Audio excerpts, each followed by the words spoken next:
Perguntas e respostas. Oi pessoal, sou Miguel Chaim, mais um vídeo pro Diário do Culturismo e hoje a gente vai ter perguntas e respostas. Perguntas feitas no Instagram semana passada. Bem no dia que eu coloquei lá o story de perguntas e respostas, teve um grande crash no Instagram, a gente não conseguiu publicar nada, foi um grande problema. Eu peguei algumas perguntas, as mais interessantes, para responder em vídeo, e eu teria respondido outras lá pelo Instagram que eu fiz na outra semana. Mas estava impossível postar, elas foram perdidas infelizmente. Essa semana tem outra sessão de perguntas e respostas. Me segue no Instagram, @MiguelChaim, e manda a sua pergunta para mim. As melhores serão respondidas aqui no YouTube. Vamos então começar? Primeira pergunta é Felipe Lima, ele perguntou o seguinte: é possível haver overtraining hormonizado? Claro, é possível, sim.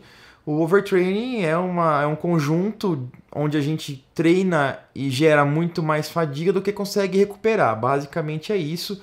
A gente treina, estimula, gera grandes estímulos, grandes fadigas, grande sobrecarga no corpo, não consegue ter o descanso, repouso necessário, o ambiente hormonal necessário, esse tipo de coisa, e entra em overtraining. Há quem diga que não existe overtraining, você que está comendo pouco demais, ou dormindo pouco demais, ou tomando pouca coisa demais.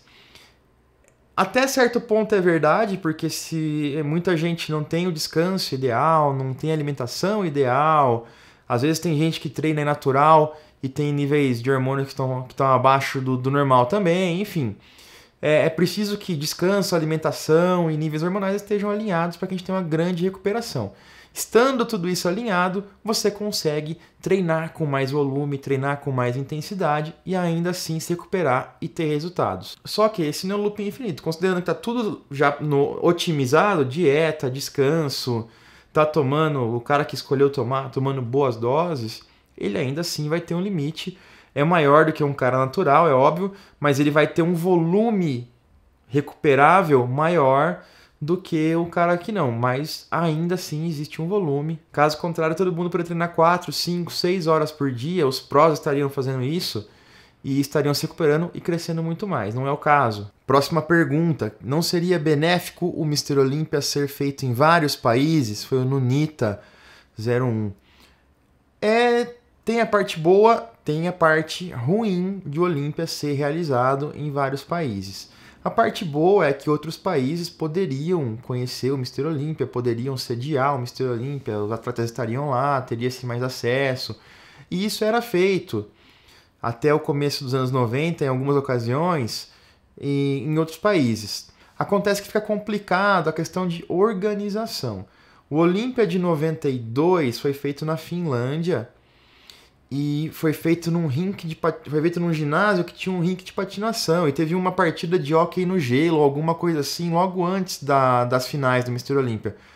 E tem relatos dos caras falando que estava gelado o negócio, porque tinha que ter um chão de gelo ali, e não foi o melhor ambiente possível. Qual que é a vantagem de ter um lugar só? Os caras fazem sempre no mesmo teatro, eles conhecem aquilo de ponta cabeça, eles têm toda a ideia do espaço, o número de assentos, do público que vai. Las Vegas é uma cidade turística, então chama também. Quem vai assistir o Mr. Olympia também tem outras coisas para ver, além do Mr. Olympia, e vai ficar mais dias ali. Todo o aparato de organização, de logística, de material, equipamento, é mais facilitado porque eles sempre vão no mesmo lugar e provavelmente os custos ficam mais sob controle e eles têm uma ideia melhor, uma projeção melhor de quanto vão ser os custos. Diferente de fazer uma na Alemanha, um no Japão, tem a questão do fuso horário. Quais são as vantagens de se fazer no mesmo lugar? Sempre se faz no mesmo teatro, então tem uma ideia ótima de como que é o palco, qual que é o espaço que eles têm de backstage, de banheiros, quantos assentos tem para o público, como pode ser vendido. O público é uma cidade turística, Las Vegas, que chama muita gente do mundo todo. É uma cidade com clima bom, não tá frio nem muito calor naquela época do ano do Mr. Olympia. Então, se você vai, talvez, para a Europa, vai pegar lugares que estão muito gelados. No hemisfério sul, não se tem muitos locais de escolha. Teria Brasil e Austrália. A Austrália é um local que tem fuso horário muito louco em relação a quase todo lugar do mundo. Então, por essas questões logísticas, fica muito mais simples, muito mais barato organizar o Mr. Olympia num lugar só. Em Las Vegas, provavelmente é um lugar que chama muita gente, é um lugar que não é super caro de se ficar, se consegue bons preços, se pesquisar bastante, diferente de Nova York, que é sempre caríssimo. Tem esse lado que é pior para o público, que mais gente de outros lugares poderiam participar e ter acesso ao Olympia, mas infelizmente tem que se pensar nessa questão de facilitar a organização. A próxima pergunta: qual é a melhor estratégia para redução calórica em dieta de redução de gordura? Foi aqui o @FCBiondaro. Estratégia de redução calórica para redução de gordura. Grande maioria das vezes. É lógico que eu não sou nutricionista, é lógico que esses não são conselhos profissionais que vocês devem seguir, mas é basicamente o seguinte: a gente tem um peso inicial e a partir desse peso corporal inicial você vai determinar quantidade de proteína, quantidade de gordura, quantidade de carboidrato.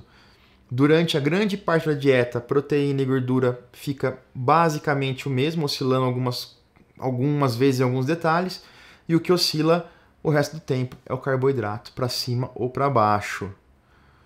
E aí, obviamente, que ao longo da dieta você vai precisando ir reduzindo o carboidrato, fazendo reduções fracionadas. Vai baixando 10%, 15%, tem o cardio também, quanto tempo de cardio, são duas variáveis. Tem uma terceira, geralmente, que é o queimador de gordura, se o cara estiver utilizando algum tipo de queimador de gordura. Então chega uma hora que o peso, uma semana que o peso devia ter descido, sei lá, 500, 600 gramas, desceu só 200 gramas. Tem que mudar alguma coisa? Então vamos ou aumentar o cardio, ou baixar o carbo, ou aumentar a dose de queimador. Aí depende de cada um, depende de como vai ser levada a dieta, das variáveis, depende de um monte de coisa. Se a gente for pensar só em carboidrato, ele devia desenhar uma linha descendente, a quantidade. Óbvio que dentro de cada semana, de cada microciclo, vai haver uma ondulação, uma variação, dias mais baixos, dias mais altos, mas de uma maneira geral ele vai diminuindo ao longo do tempo de maneira progressiva. E aí que a gente tem aquela história da progressão, pequenas progressões, tanto aumentos progressivos. Então, para ter hipertrofia, um aumento progressivo de carga, 1%, 2%, um aumento progressivo de volume, isso gera um aumento progressivo de sobrecarga. E aí a gente entra naquele princípio de treinamento que é o princípio da sobrecarga progressiva. Para reduzir... Aí a gente também pode usar isso no cardio, que vai aumentando progressivamente, de pouquinho em pouquinho, para que você não consiga exaurir isso de uma vez. Então, se o cara começa com 2 horas de cardio por dia, ele vai queimar muito no começo, vai usar muita gordura, muita caloria. Mas em breve, o metabolismo vai se adequar, a eficiência do exercício melhora, então ele vai gastar bem menos calorias fazendo 2 horas de cardio. Vai ter que aumentar para 2,5, para 3 horas. Fica inviável isso aí. Por isso que a gente começa aos poucos, para que se chegue lá no fim da dieta, 10, 15 semanas, 20 semanas, se tem ainda algum espaço para barganhar alguma coisa. Aumentar uns minutos ali, baixar um pouco de carbo. É aquela história que o cara começa fazendo 2 horas de cardio e cortando quase todo o carboidrato logo de início. O cara tem uma redução drástica de peso no começo, perde até gordura, mas chega uma hora que ele não tem para onde ir. E aí ele cai numa armadilha metabólica muito grande e difícil de sair depois. Próxima pergunta. O que achou da estratégia do Rafael Brandão fazer off para chegar a 300 libras? Do meu amigão, do cara gente fina, o Jefferson Santos. Valeu, Jefferson, valeu todo mundo que mandou pergunta. O que eu achei do Brandão chegando a 300 libras? Bom, eu achei bom. O Brandão precisa crescer. É o que toda a imprensa internacional vem falando, é que os árbitros vem pedindo. Ele tem estética, ele tem qualidade, ele tem belas linhas, ele precisa de volume. É o que falta para o Brandão conseguir melhores colocações. Então, nada mais justo do que ele fazer um off-season um pouco mais pesado do que ele vinha fazendo para procurar ganhar um peso de uma maneira mais rápida ou colocar massa muscular de uma maneira mais rápida do que ele vinha colocando no passado. Ele competiu esse ano no Arnold e ele falou numa entrevista que estava com 250 e tantas libras, 114 quilos, alguma coisa assim. 300 libras são 135 quilos. Ele vai ganhar aí 20 quilos a mais de peso no off-season pro peso de competição. Obviamente vai adquirir mais músculo, o peso de competição vai ser mais do que 250, 260, 265 talvez 270, difícil dizer, mas não é uma coisa tão louca assim, não é uma estratégia tão absurda e tão complicada. Eu acho que na verdade é uma estratégia bem inteligente e que devia ser feita agora, enquanto ele é jovem, enquanto ele está com o nome, enquanto ele está com o impulso. Ele não pode esperar muito esse impulso passar, ele não pode ficar muito tempo. Vou colocar volume com calma, vou ter calma. Ele, sim, não pode ter pressa e querer competir com 300 libras, mas também ele não pode ser tão calmo a ponto de querer colocar 1 quilo por ano. Precisa dar uma agilizada nisso antes de perder esse impulso e essa mídia toda. Como sempre, ele é muito bem assessorado, é um cara muito inteligente e que vem tomando todas as decisões corretamente, ao meu ver. Boa estratégia. Vamos para a próxima pergunta. A passada funda os cortes da perna, mito ou verdade? Por onde eu vou começar? Na verdade, não se afunda corte. O corte não é assim que funciona. Não é vou afundar o meu corte. Então imaginem que o cara que tem um certo volume, vamos pensar que o cara já é um bodybuilder e tem um certo volume. Vamos usar a coxa como exemplo, quadríceps. Tem uma camada de gordura e água ali que está cobrindo o corte. Quando ele tira essa gordura que cobre o corte, essa água, o corte fica mais fundo. A profundidade de um corte muscular depende de algumas coisas.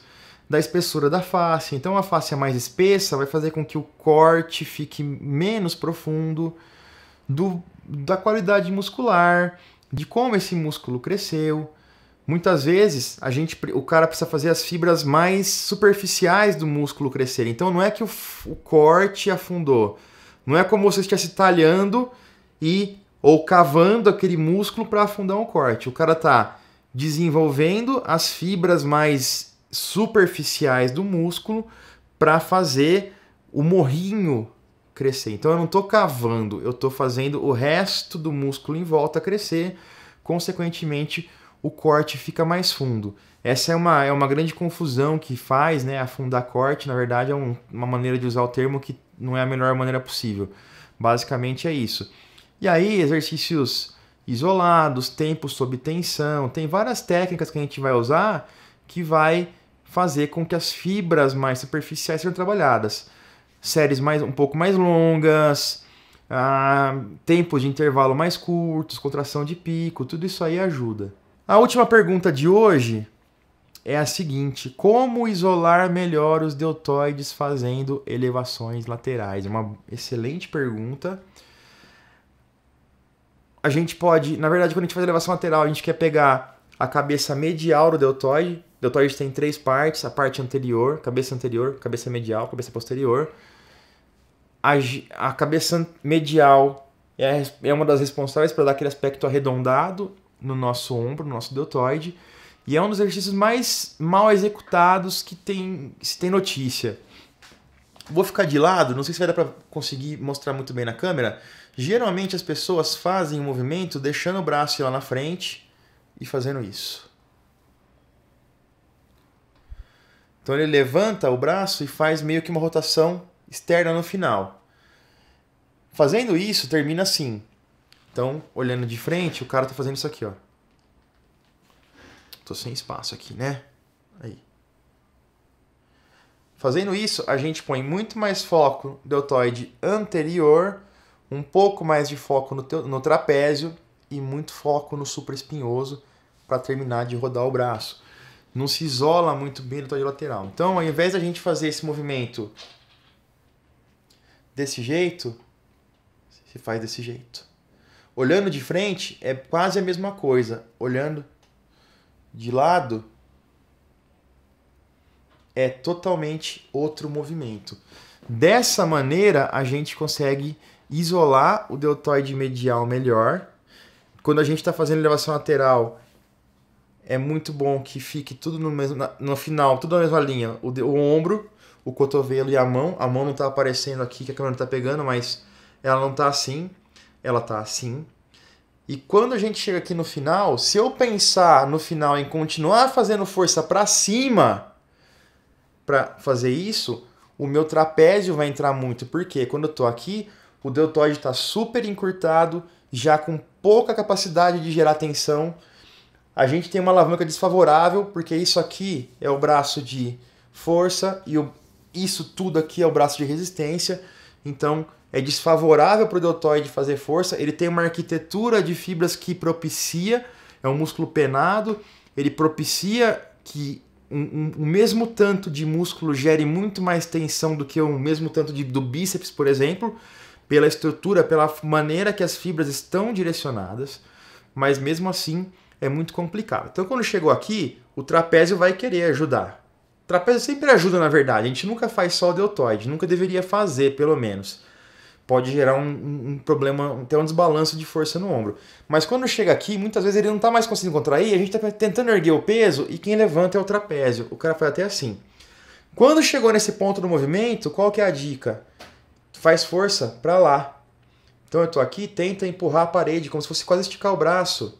Aqui também eu estou mexendo para que fique mais claro para vocês. Não devia ter esse movimento, óbvio. Eu cheguei aqui, força para lá. Como se fosse empurrar a parede. Imagina que a parede está fechando você do lado e você quer empurrar para fora. Faz o teste e me fala depois. Pega muito mais. Frita o deltoide. Pessoal, é isso aí por hoje. Eu vou ficando por aqui. Até a próxima.